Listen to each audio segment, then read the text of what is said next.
Колку години си зад камерата? 26.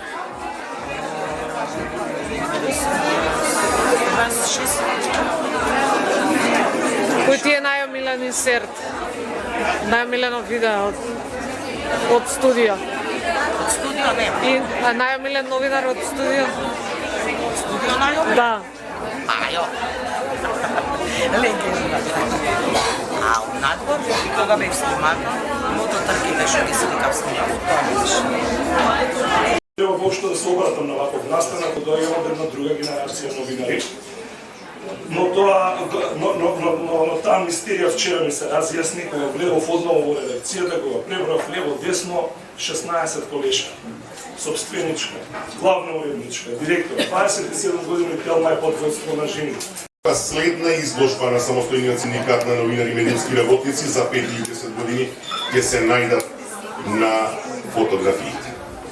И сега овој и сакам да мислам дека ден денес има, затоа што сме најбројни во филата. Нивната улога воопшто не била символична.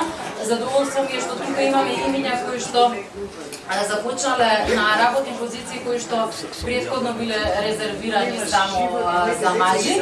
Кога решивме да правиме изложба, идејата од прва беше ова, ајде да му дадеме признание нели на сите што го получиле патот за денешното новинарство да не биде вакво како што ние. Тоа го говори моето искуство. Ова е 80 години македонско новинарство и жените во него. Значи, повеќе од половината јас имам работено со моите прекрасни колешки во разни редакции и знам точно што значи ако не те разберат добро или нешто слично. Односите и работите, а потоа да оди на работа и да ја заврши обврската што стои пред неја професионално. Оттаму, без оглед на тоа што новинарството е високоризична и тешка професија, за мене, како Мира Костичка, што помина во радиото над 40 години, е најубавата професија што јас можела да ја изберам и што повторно би ја избрала. На сите кои што немаат можност и желба да ризикуваат, да се откажат од многу работи, и препорачувам на време да ја напуштат. Ја не ја напуштат. Да сте ми живи здрави.